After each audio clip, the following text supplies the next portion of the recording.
የኢትዮጵያ መተንፈሻ የነፍሷ ትንሣኤ የትካዜዋ መድረሻ የባህርና የመሬት የማይፋታ ፍቅር የደም ስር ትስስር የማያልቀው ክብር አንቺ የባህር ልጅ እኔ የመሬት ልጅ ፍቅራችን አይሞትም ቢለየን ደጅ።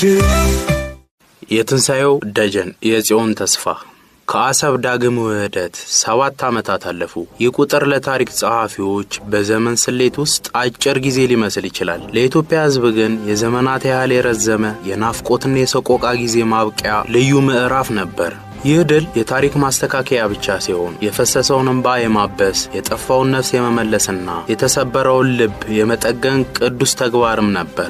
ከዳግም ውህደት በፊት የነበረችው አሰብ በፖለቲካዊ ውሳኔዎችና በሰው ሰራሽ እጦት ምክንያት የነበራትን የሕይወት ትንፋሽ አጥታ የመናፍስት መንደር የሚል የሐዘን ስም አትርፋ ነበር።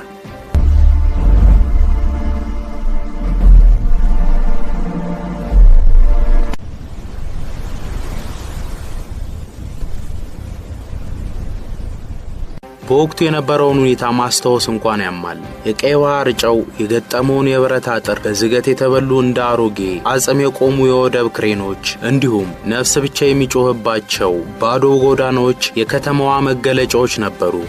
ያ ሰው አልባ ዳርቻ እነዚያ ዝምታ የዋጣቸው ወደቦች በኢትዮጵያውያንም ሆነ በኤርትራውያን ልብ ውስጥ እንደ እሾህ ተሰክቶ የኖረ ሲነኩት የሚያደማ ሲያስቡት የሚያንገበግብ መራር ቁጭት ነበር። የፈራረሱት ሕንጻዎች የዚያ መራር ዘመን ሐውልቶች ሆነው ቆመው ነበር። በዳናኪል በረሃ ጄኖሳይድ የተፈጸመበትን የአፋር ሕዝብንም የሚያስታውስ ነበር። የመጣሁት ከአሰብ ነው። ዛሬ ይህንን ሰልፍ የወጣ ነው የኤርትራ መንግስት በቀይ ባህር አፋር ህዝቦች ላይ ያደረሰ ያለውን ተጽዕኖ ዓለም እንዲያውቅልን ነው፣ ዓለም እንዲያይልን ነው። በዚህ ህዝብ ላይ የደረሱት ጥቃቶች በጣም ከባድ ናቸው። 17 ዓመት የሞላው ልጅ ለውትድርና ይወሰዳል። ባል ሚስቱ ፊት ይገደላል። ከተገደሉ በኋላ እንኳን አስክሬናቸው በአሰቃቂ መልኩ ይጉላላል። ብቻ ብዙ የማይነገሩ ግፎች ደርሰዋል። ዓለም ይህንን እንዲያይልንና እርምጃ እንዲወስድልን እንጠይቃለን። አኑ ብለሃኒ ኦባሃኒ ማንጎህተኒሚ ያናማ ለዚህ ታሪካዊ ቁስል መድኃኒት ለዚህ ዘመን ተሻጋሪ ቁጭት ምላሽ መሆን የምትችለው ደግሞ አንድ ኃይል ብቻ ነበረች።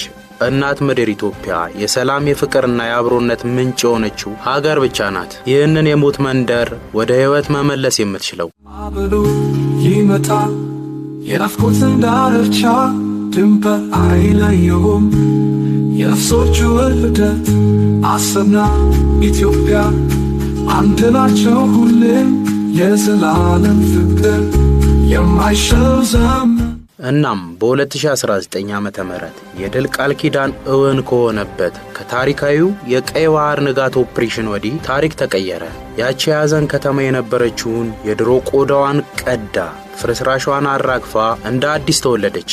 ዛሬ የአሰብ ከተማ የቀይ ባህር ጌጥ የአፍሪካ ቀንድ የንግድና የቱሪዝም ፈርጥ ሆናለች። ያ የቀድሞ የዝምታና የጨው ሽታ ዛሬ በቴክኖሎጂ በፈጠራና በማያቋርጥ የልማት ልብ ሽታ ተተክቷል። ሰማይ ጠቀስ ሕንጻዎቿ መስታወት ላይ የሚያንጸባርቀው የቀይ ባህር ወጋገን ለአካባቢው አዲስ ድምቀት ሰጥቶታል። የወደቡ ግዙፍ ክሬኖች ከሩቅ ሲታዩ እንደ ኢትዮጵያ ሰራዊት ቀጥ ብለው በመቆም ቀን ከሌሊት ከሚሰሩ ከታላቁ የኢትዮጵያ ህዳሴ ግድብ ተርባይኖች ጋር ተሰናስነው የሚዘምሩ የሀገር ትንሣኤ ቅኝቶች ይመስላሉ። በመንገዶቿ ላይ የሚተራመሰው ህዝብ፣ በተለያዩ ቋንቋዎች የሚግባባው የንግድ ማህበረሰብ የከተማዋን ዳግም ህያውነት ያበስራሉ። ይህ አዲሱ የኢትዮጵያ ጌጥ አሰብ የወደብ ከተማ ብቻ አይደለችም። የኢትዮጵያ ሳይንስና ቴክኖሎጂ ህልም የሚፈተሽበት የምስራቅ አፍሪካ የፈጠራ ማዕከል ኢኖቬሽን ሃብ ሆናለች። ወጣቱ ትውልድ በላቦራቶሪዎችና በምርምር ማዕከላት ውስጥ አዳዲስ ቅኝቶችን እየፈለቀ ሀገሩን ወደ ከፍታ እያወጣ ነው። የዚህ ህልም ቁንጮ ደግሞ ከከተማዋ ዳርቻ 30 ኪሎ ሜትር ርቆ በሰማያዊ የቀይ ባህር ጥልቀት ውስጥ የተገነባው የጽዮን የባህር ስር ምርምር ማዕከል ጽዮን ስቴሽን ነው። ይህ በአይነቱ በአፍሪካ የመጀመሪያ የሆነ የምርምር ጣቢያ የኢትዮጵያን የባህር ላይ ሉዓላዊነት ከማረጋገጥ ባለፈ የባህር ውስጥ ህይወትን፣ ማሪን ባዮሎጂ፣ ንጹህ ውሃን ከባህር የማምረት ቴክኖሎጂ፣ ዲሳሊኔሽን እንዲሁም የከርሰ ባህር ማዕድናትን ይመረምራል። ጣቢያው ራሱ የኢትዮጵያ ኢንጂነሪንግ ጥበብ ማሳያ ነው። ግፊትን በሚቋቋሙ ልዩ ብርጭቆዎችና በታቲኒየም ብረቶች የተገነባ የኦቂያኖስን ድምጽ ወደ ሙዚቃ የሚቀየር አስደናቂ ተቋም ነው።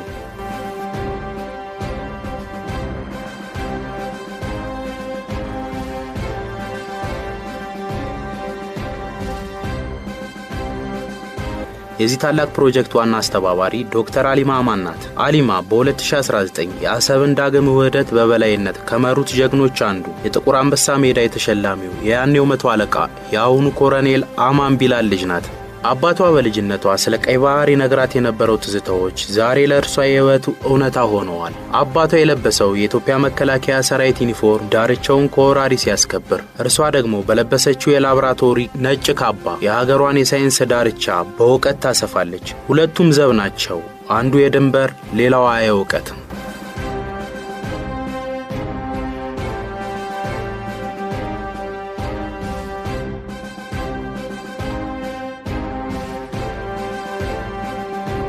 ቀኑ ማክሰኞ፣ ሰዓቱ ከቀኑ 9 ሰዓት ገደማ ነበር። በምርምር ማዕከሉ እጅግ ዘመናዊ መቆጣጠሪያ ክፍል ኮንትሮል ሩም ውስጥ ዶክተር አሊማና ቡድኗ መደበኛ ስራቸውን እያከናወኑ ነበር። ግድግዳውን የሸፈኑት ግዙፍ ስክሪኖች የውሃውን ሙቀት፣ የጨው መጠንና የኦክሲጅን ስርጭትን ያሳያሉ። ድባቡ ሰላማዊ ነበር። አልፎ አልፎ ከሚሰማው የኮምፒውተር ቁልፍ ሰሌዳ ኳኳታና ከማሽኖች ድምጽ በስተቀር። በድንገት ከጣቢያው ስር ከሚገኘው የቀይ ባህር ስምጥ ሸለቆ ሪፍት ቫሊ ትሬንጅ ያልተጠበቀና ኃይለኛ የመሬት መንቀጥቀጥ ምልክት በሴስሞግራፍ ላይ ታየ። ሰከንዶች ባልሞላ ጊዜ ውስጥ መላው ጣቢያ ተናወጠ። መጻሕፍት ከመደርደሪያው ላይ ወደቁ።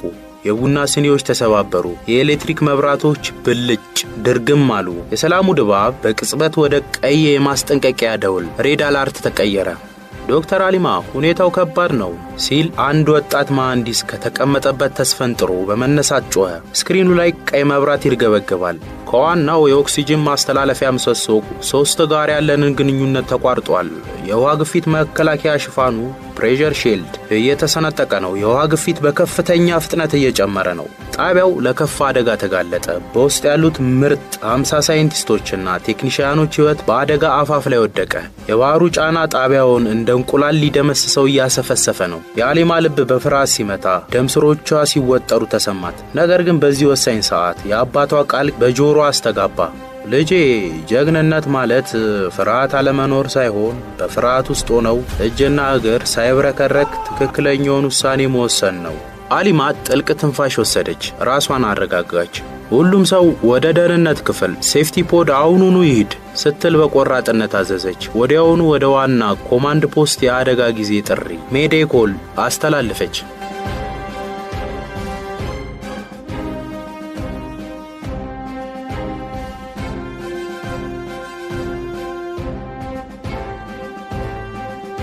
ጥሪው የደረሰው በቀጥታ በአሰብ ወደ መልቁን ወደ ሰደደው በኢትዮጵያ ባህር ኃይል ጠቅላይ መምሪያ የደቡብ ቀይ ባህር መምሪያ ነበር። በኦፕሬሽን ክፍል ውስጥ ያሉት መኮንኖች ሁኔታውን በልዩ ትኩረት ይከታተሉ ነበር።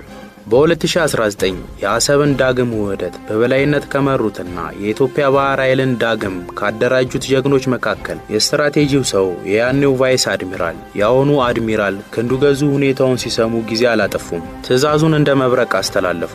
ይህ የልምምድ ጊዜ አይደለም። የሀገራችን ልጆች ህይወት አደጋ ላይ ነው። የአድዋ የቀይ ባህር ዘብ የቀጠናውን ጸጥታ ይቆጣጠር። ማንም የውጭ አካል ወደ አካባቢው እንዳይጠጋ። የተከዜ ሰርጓጅ መርከብና የባህር ኃይል ምህንድስና የጦር ክፍል ወዲያውኑ ወደ ጽዮን ጣቢያ ይንቀሳቀሱ። ፍጥነት! በአፍሪካ ቀንድ የመጀመሪያ የሆነችው በአገር ውስጥ የተመረተችው ተከዜ የተሰኘችው ዘመናዊ ምርምርን ጥገናና ሰርጓጅ መርከብ እንደ ተወርዋሪ ኮከብ ከወደቡ ተስፈንጥራ ወጣች። የቀይ ባህርን ውሃ እየቀዘፈች ጨለማውን ጥልቀት እየሰነጠቀች ወደ ታች አመራች። በውስጧ የሀገር መከላከያ ሰራዊት፣ ልዩ የባህር ስር መሐንዲሶች ቡድን፣ ኤሊት ናቫል ዳይቨርስ ዘመናዊ የመተንፈሻ መሳሪያዎችን እየገጠሙ ከዶክተር አሊማ ጋር በቪዲዮ ግንኙነት ላይ ነበሩ።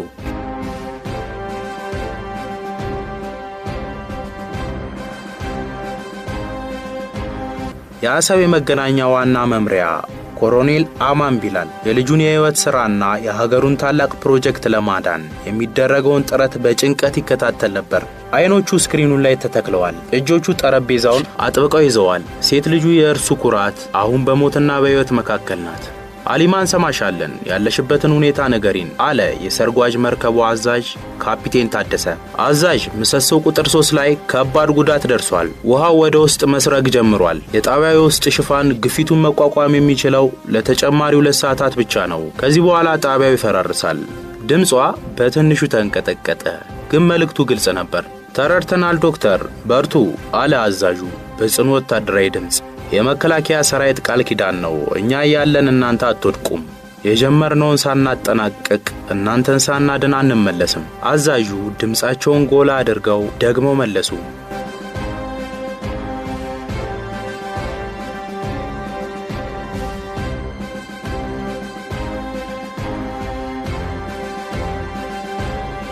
የተከዜ ሰርጓጅ መርከብ በዶክተር አሊማ መምሪያ አዋራ በለበሰው ውሃ ውስጥ አልፋ የተጎዳው ምሰሶ ጋር ደረሰች። ሁኔታው ከታሰበው በላይ ከባድ ነበር። ግዙፍ የብረት ምሰሶ ተጣሞ የኦክሲጅን ቱቦ ተበጣጥሷል። በትልቁ ቀይ ባህር የሚተላለፈው የዓለም የኤሌክትሪክ መስመር አደጋ ላይ ወድቋል። ልዩ ስልጠና የሰለጠኑት የባህር ኃይል ዳይቨሮችና መሐንዲሶች ያለምንም ማመንታት በከፍተኛ ጥልቀትና የውሃ ግፊት ውስጥ ሆነው የሰውነት አቅምን በሚፈታተን ውስጥ ስራቸውን ጀመሩ። የሰርጓጅ መርከቧ የሮቦት ክንዶች ግዙፍና ብረት ሲደግፉ፣ ወታደሮቹ በልዩ የመበየጃ መሳሪያ አንደር ዋተር ዌልዲንግ ቶርች የተበጠሰውን ለመቅጠም ይረባረቡ ጀመር። የእሳቱ ብልጭታ በውሃው ውስጥ እንደ ርችት ይታያል። ያንዳንዱ ደቂቃ የህይወትና የሞት የወድቀትና የትንሣኤ ያህል ይረዝም ነበር። ኦክሲጅናቸው እያለቀ ግፊቱ እየጨመረ ጊዜው እየሮጠ ነበር።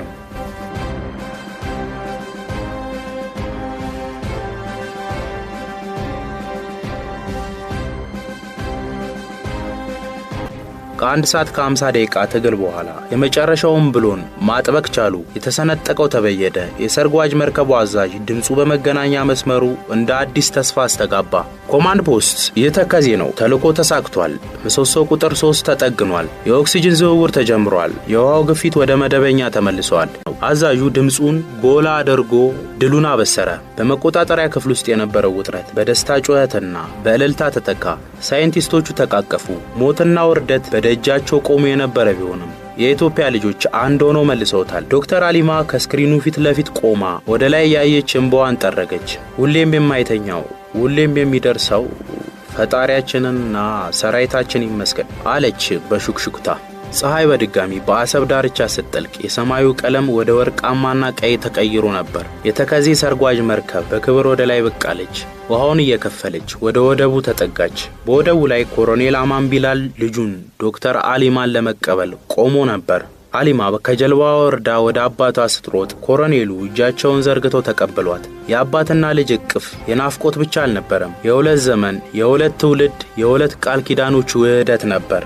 ኮሎኔሉን የሚወክለው የአንደኛው ዘመን ጀግና ዳርቻውን በደምና በአጥንት አስከብሯል። ዶክተሯን የሚያጎላው የአዲሱ ዘመን ጀግና ደግሞ ዳርቻውን በላብና በእውቀት መገንባት ችሏል። ሀገር የሚገነባው እንደዚህ ነው። የሀገር መከላከያ ሰራዊታችን ከጦር ሜዳ ገደል አልፎ የሀገሩን የሳይንስና የልማት ህልሞች የሚጠብቅ ለማንኛውም የተፈጥሮም ሆነ የሰው ሰራሽ አደጋ ቀድሞ የሚደርስ የትንሣኤው ዘመን ደጀን መሆኑን በድጋሚ ማስመስከር ችሏል። ኢትዮጵያ እጆቿን ዘርግታ ልጆቿን ትቀበላለች። ልጆቿ ደግሞ በእውቀትና በጉልበት ከፍ ያደርጓታል። ህዳሴው ህልም አይደለም። በሰራዊታችን ጽናትና በልጆቿ እውቀት በአሰብ ዳርቻ ላይ በተጨባጭ የተረጋገጠ የሚዳሰስ ሕያው እውነት ነው።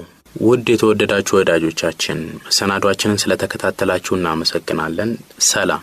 አሰብ የልቤ ምትስ የኢትዮጵያ መተንፈሻ የነፍሷ ትንሣኤ የትካዜዋ መድረሻ የባህርና የመሬት የማይፈታ ፍቅር የደም ስር ትስስር የማያልቀው ክብር አንቺ የባህር ልጅ እኔ የመሬት ልጅ ፍቅራችን አይሞትም ቢለየን ደጅ